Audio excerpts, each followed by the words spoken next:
Bila kami mulai batin.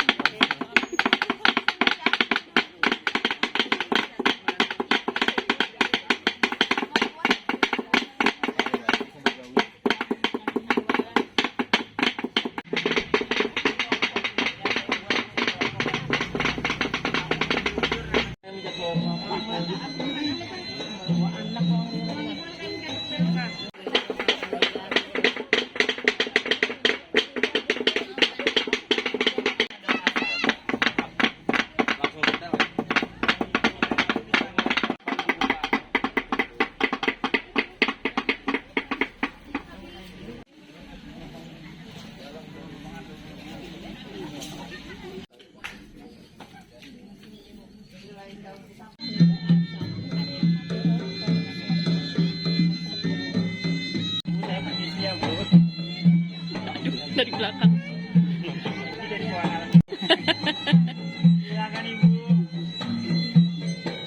Baik, yang kami hormati Dispora Provinsi Kalimantan Selatan dan jajaran, yang kami hormati Dispora Kelapa. Apa kabar Bapak Ibu semua? Semoga senantiasa sehat dan bahagia.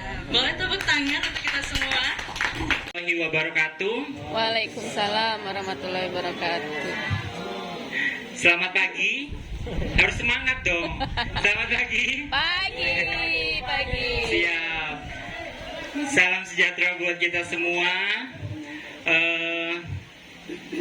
Puji syukur kepada Allah Subhanahu wa Ta'ala atas segala limpahan rahmat dan karunia-Nya, sehingga kita semua bisa berkumpul pada hari ini dalam keadaan yang baik. Amin. Pertama-tama saya ingin mengucapkan selamat datang buat Bu Popi dan rombongan dari Dispora Provinsi dan Dispora Kota yang sudah hadir, tamu undangan, ibu-ibu, bapak-bapak yang saya hormati, yang tidak bisa saya sebutkan satu persatu tapi tidak mengurangi rasa hormat saya, serta teman-teman tim semuanya yang sudah mendukung acara dari kemarin, sudah menyiapkan dengan sedemikian rupa. Terima kasih banyak. Senang sekali saya di sini, sedikit ada gugup juga, senang juga, dan sangat terharu juga karena terharu banget karena teman-teman sudah mensupport sampai sejauh ini, dari kota, provinsi sampai nasional udah disupport banyak hal. Makasih, nggak sampai bingung mau ngomong apa. Oke, jadi untuk sekian kalinya saya akan mempresentasikan salah satu gerakan yang kami gaungkan selama ini, yaitu Kantan Sasirangan yang sudah saya bangun sejak tahun 2016 silam. Kantan Sasirangan sendiri saya dirikan untuk menjadi wadah dalam mengoptimalkan kebudayaan, menjadi pulang usaha yang berdampak bagi masyarakat dan lingkungan sekitar secara sustainable atau berkelanjutan, lestari budaya, pemuda maju, dan masyarakat berdaya. Next. Berdiri dari keresahan saya pribadi, jadi dulunya saya cuma sebagai seorang fashion antusias yang suka dengan kain tradisional. Dari situ saya suka mengenal kain-kain Indonesia karena ibu bapak dulunya nomaden. Ini saya flashback ya Bu ya, cerita saya dengan Sasirangan. Jadi saya aslinya bukan asli orang Banjar, aslinya orang Jawa, tapi suka dengan semua kain yang ada di Indonesia, dari batik, tenun, karawo, dan semuanya itu saya suka. Nah, saya punya cerita menarik dengan Sasirangan. Karena dulunya awalnya Sasirangan itu saya malah nggak suka dengan Sasirangan. Karena waktu itu saya menilainya Sasirangan sedikit kurang ya menurut saya pribadi. Akhirnya waktu itu di tahun 2014-15 saya dulunya freelance sebagai model, Ibu. Saya dulunya freelance sebagai model, kemudian di hire salah satu brand Sasirangan waktu itu. Kemudian ketika di hire, otomatis saya menggunakan Sasirangan yang sama. Yang waktu itu saya sendiri nggak suka sebenarnya pakai Sasirangan, tapi karena profesional harus menggunakan itu dengan baik dan cukup tertantang lah bahasanya. Nah dari situ akhirnya sedikit demi sedikit saya mulai menyukai Sasirangan. Nah dari menyukai itu saya mencoba bertanya dengan salah satu brand tersebut yang mengajak saya untuk menjadi model. Abang boleh nggak Sandi buat sasirangan? Nah, dari pertanyaan itu sekalinya besoknya kontrak saya diputus. Kontrak saya diputus. Pertanyaan saya, loh kenapa? Ada yang salah dengan sasirangan atau seperti apa? Saya cari ke beberapa pengrajin lain, semuanya rata-rata saya sudah pernah diblokir, sudah saya pernah dikata-katain, kamu bukan orang Banjar, nggak boleh buat sasirangan dan sebagainya. Itu udah hatam menurut saya. Tapi karena saya suka dengan kain-kain tradisional, itu nggak menghentikan langkah saya untuk terus mau tahu nih tentang sasirangan. Dari situ saya melihat bahwasanya ada keresahan tersendiri bagi saya bahwa sasirangan ini sudah terlalu orientasinya sudah terlalu ke bisnis. Sementara kalau kita terus-terus begitu, nggak ada bakal regenerasi dari kain sasirangan itu sendiri. Saya yang bukan orang Banjar sangat peduli dengan adanya kain tradisional yaitu sasirangan. Yang awalnya saya benci, berubah menjadi cinta, dan akhirnya saya teruskan. Mulai dari skripsi saya ngambil tentang sasirangan dan sebagainya. Saya fokus walaupun lulusan anak administrasi bisnis. Nah dari situ Bu, akhirnya keresahan saya mulai terjawab satu-satu. Oke, selanjutnya. Nah, perjalanan saya dimulai sejak tahun 2015 dengan melakukan tur ke 13 kabupaten di Kalimantan Selatan, dari desa satu ke desa lainnya untuk memberikan pelatihan pengenalan sasirangan dari desa ke desa dengan konsep culture planner dan sustainable. Jadi kita ngajak masyarakat setempat diedukasi. Tahu nggak nih karatan besi, daun-daun ini bisa loh menghasilkan pewarna yang baik untuk dijadikan peluang usaha. Akhirnya mereka tertarik. Ada 30 kali pelatihan yang pernah kita buat secara gratis, kemudian diikuti dengan 1.000 lebih orang dari seluruh kalangan.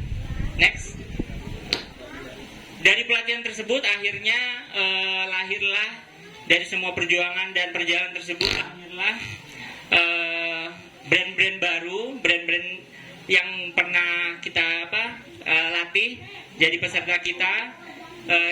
Akhirnya muncullah brand-brand yang satu visi dengan kita, yaitu terus mengedukasi secara sustainable. Akhirnya muncul, kemudian kita mengubah banyak hal, mulai dari stigma sasirangan mulai kita hapuskan. Kemudian ada penggunaan motif, kita mulai banyak lagi. Kemudian pengrajin sasirangan awalnya cuma 3 waktu itu Bu, sekarang sudah meningkat jadi puluhan orang dan lain sebagainya. Banyak hal yang kita sudah lakukan, dan ini beberapa brand yang jadi satu visi dengan kita menciptakan ekosistem bersama. Dan paling jauh ada dari Sumatera Utara. Beliau tertarik dengan menggunakan sasirangan dan mau belajar. Ini dari Juicy itu dari Sumatera Utara. Dan ada juga Ecomel Sasirangan yang kemarin tahun 2020 ya kalau nggak salah, itu juga memenangkan pemuda pelopor di bidang yang sama. Ini gurunya baru turun panggung nih. Gurunya baru. Oke, next. Baru turun gunung ya. Kita mencoba menciptakan lingkaran produksi sustainable yang berkelanjutan, mulai dari taman pewarna alam. Jadi kita bekerja sama dengan dinas terkait dan masyarakat sekitar untuk menanam.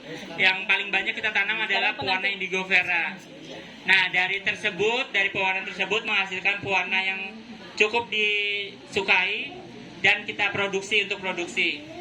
Kemudian kita juga ini inisiasi saya dengan Ibu Wali Kota Banjarmasin, yaitu menggerakkan kampung sasirangan, kampung jelujur. Nah di sini kita memberdayakan banyak dari ibu-ibu, janda-janda, kaum marginal, hingga beberapa orang yang kita coba kaitkan agar mereka mendapatkan pendapatan yang lebih. Kemudian kita Ulut juga mengajak beberapa desainer muda. Jadi kita prosesnya mulai dari konsultasi, uji coba, dan diskusi.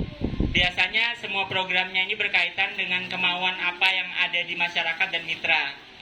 Kemudian ada workshop dan pelatihan, event dan konten, dan yang terakhir adalah program berbagi yang diinisiasi oleh mitra dari Kalimantan Sasirangan. Oke, next.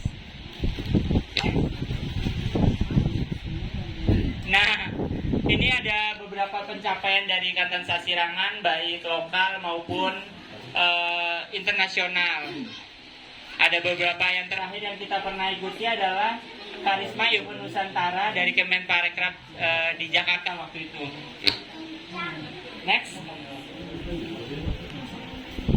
Nah, ini event yang baru saja kami lakukan, yaitu kita kemarin dikurasi dari Gucci di Milan. Jadi kita dikurasi dan lolos dari 9 desain yang kami paparkan. Ada 5 desain yang bakal desain Sasirangan yang bakal terbang ke Milan.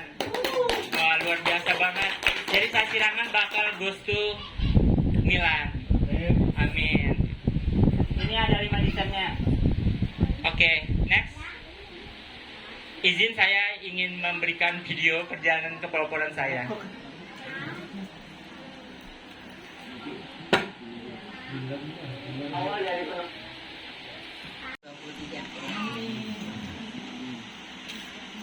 Puji syukur kita panjatkan kehadiran Allah Subhanahu wa Ta'ala atas berkat dan rahmatnya kepada kita semua sehingga kita dipertemukan pada sore hari ini.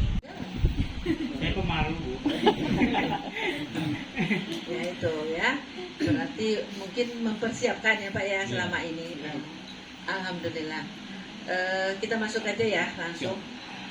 Maaf apa izin ya, Bapak izin kita di sini datang titik pending yaitu pembuktian ke lapangan apa yang telah disampaikan proposalnya kepada Dispora Provinsi, dan Dispora Provinsi menyampaikan kepada kami, maka kami membuktikan apa benar itu atau Dispora Provinsi Kabupaten Kota dan Provinsi bohong gitu ya.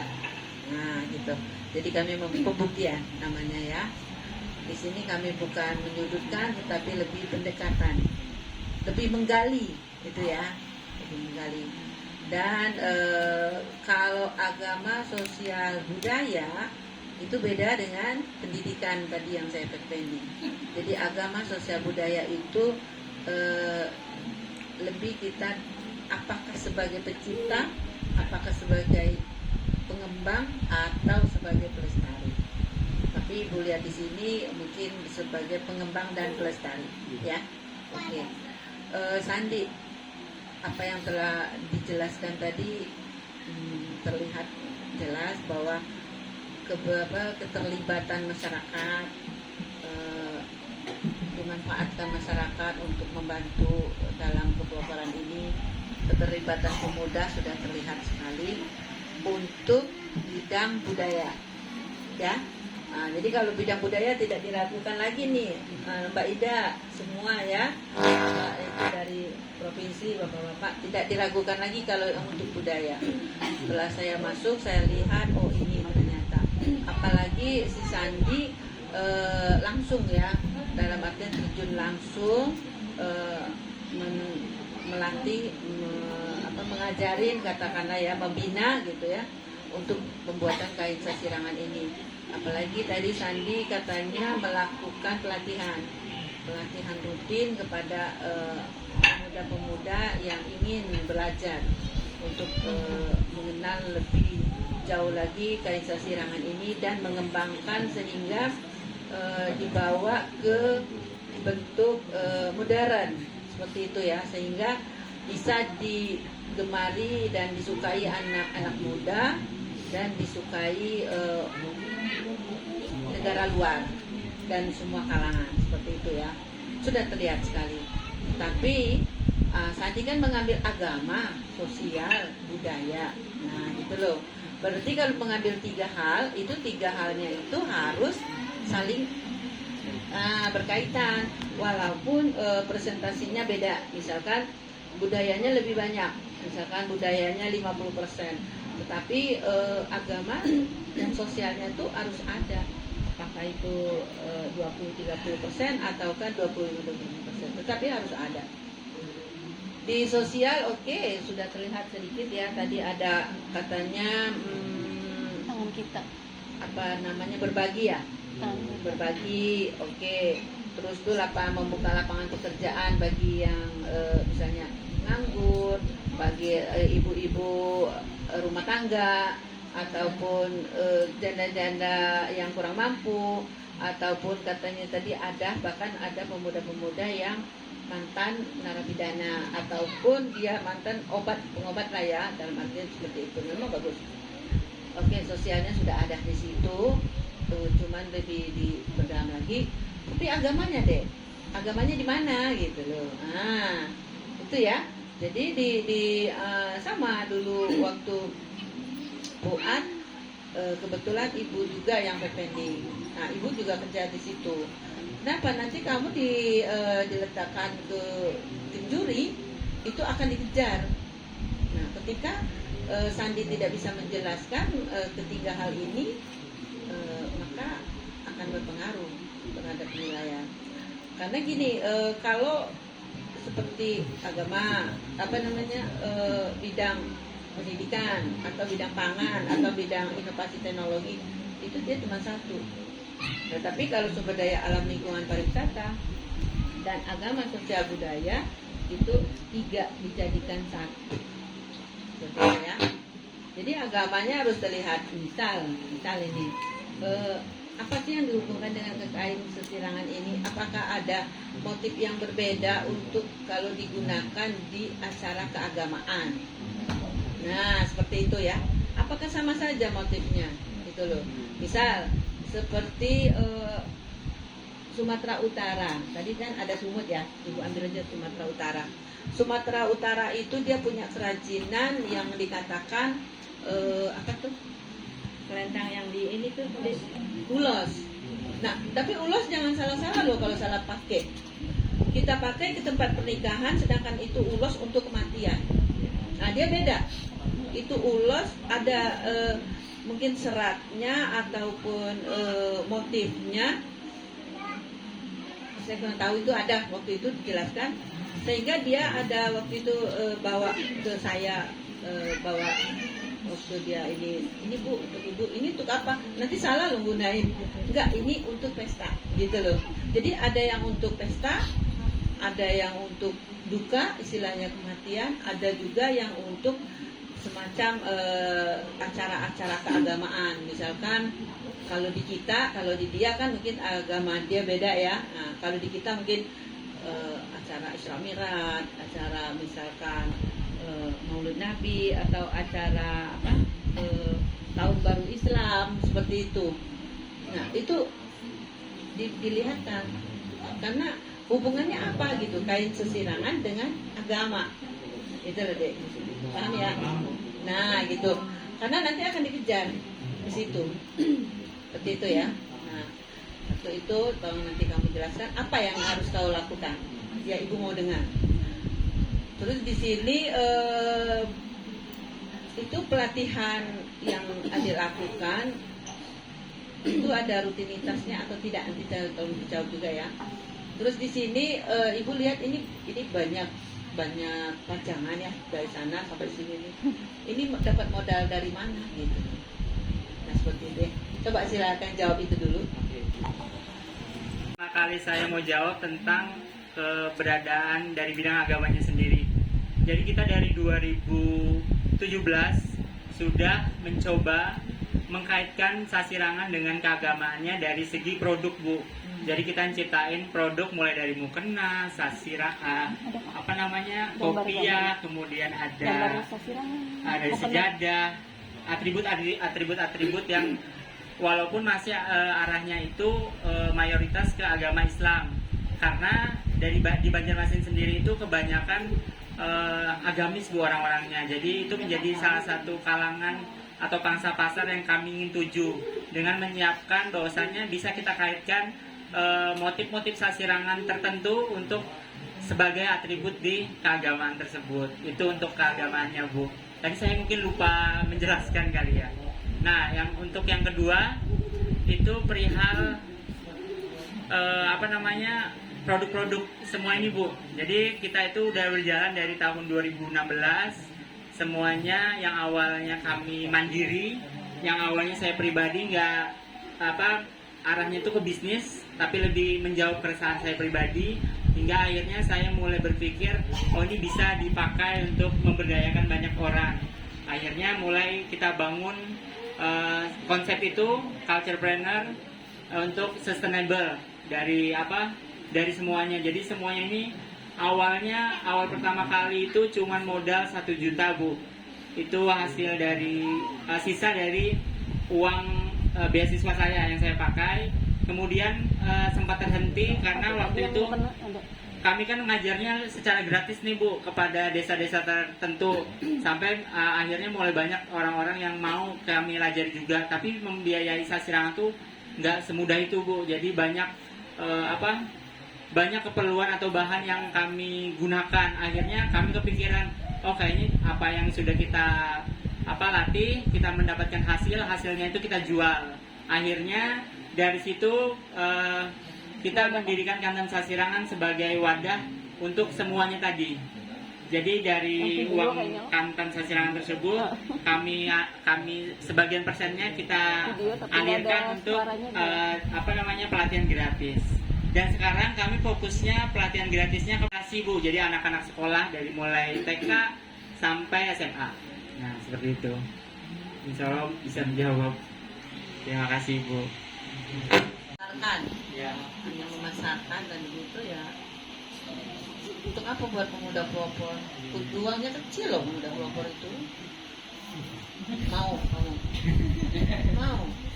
Uangnya kecil pemuda pelopor, mau jadi pemuda pelopor. Seperti itu ya. Jadi makanya nanti tolong diiniin nanti paparannya, karena kalau nanti kepanggil di Jakarta ikut kejurian itu kan akan dihadapkan dengan juri yang banyak lagi. Nah, dan itu nanti paparan seperti ini. Nah, tapi dilihat paparannya tadi udah bagus sih, dari dalam artian nggak usah banyak kata, tetapi kamu bisa bercerita gitu. Tapi sudah merangkum semuanya karena waktunya sedikit ya. Nanti dengan Dispora Provinsi juga bisa ini.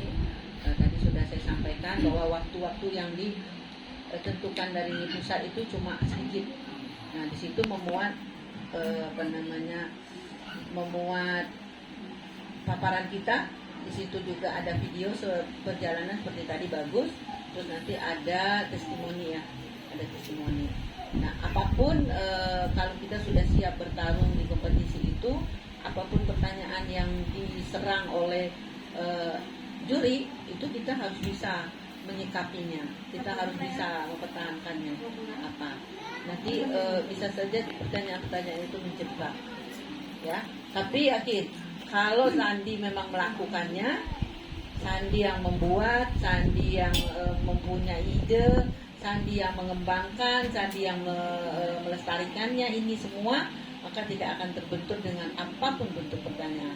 Tetapi kalau memang Sandi tidak turun langsung, hanya dalam artian ikut saja di dalam sini, kata kasarnya lain yang mempunyai pelopor, lain yang maju, itu tidak akan terbentur. Seperti itu ya. Ibu yakin Sandi bisa. Terus kamu kan udah kaya nih ya. Udah banyak pajangan seperti ini ya. Lalu kamu mau ikut lagi pemuda pelopor buat apa? Ya. Ini karena dukungan Ibu. Tadi sampai meneteskan air mata, rasanya seperti apa? Apa sih yang kamu harapkan ikut kompetisi ini yang diadakan oleh Kementerian Pemuda dan Olahraga ya untuk tingkat nasional seperti ini? Apa coba? Coba ungkapkan. Kalau kamu cuma ikut-ikutan atau disuruh Mbak Ida, nanti dibilang Mbak Ida yang nyuruh, sebetulnya saya nggak mau. Dan seperti itu, ya nggak? Oke. Dari belajar itu membuat saya banyak hal, sesuatu yang baru, dan pengen sekali menginspirasi banyak pemuda. Jadinya walaupun saya ini hampir selesai pemuda nih, jadinya pengen di sisa-sisa kepemudaan saya ingin menginspirasi pemuda-pemuda yang lainnya Ibu, supaya bisa terbuka dan ini umur berapa? Masih ada 2 tahun lagi kan? Amin Ibu. Dari itu Bu, jadinya akhirnya saya membulatkan tekad untuk ikut di Pemuda Pelopor. Cuman itu Karena seneng Bu, dari 2016 yang awalnya sendiri, nggak ada yang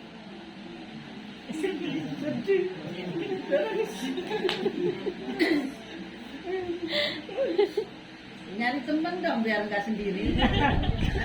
Ini karena kami aja yang ngomong. Biar nggak sendiri nyari teman.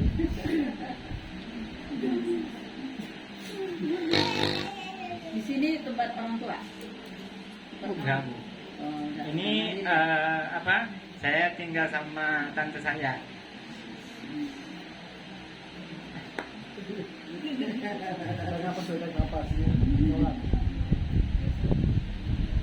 Dari Jawa mana, Dek? Saya Kediri Bu, Jawa Timur. Oh, Kediri. Tapi udah nggak kelihatan Jawa lagi nih Bu. masih ada Masa dia Bu? masih ada Jawanya. Jadi saya tuh suka banget dengan kain-kain tradisional Bu. Dari sukanya itu, jadi kalau misalnya, jadi ada keresahan yang tadi yang saya bilang itu yang membuat saya jadi kayak terus bertekad untuk berkomitmen di kain-kain tradisional khususnya sasirangan. Itu yang buat saya akhirnya terjun ke Pemuda Pelopor untuk bisa menginspirasi nggak cuma saya pribadi tapi banyak orang lain. Oke, itu bagus. Kamu berkeinginan seperti ini bagus sekali untuk untuk memotivasi pemuda-pemuda yang lain gitu ya, bahwa yang membuat kain sesirang itu bukan hanya orang tua, anak muda juga gitu ya.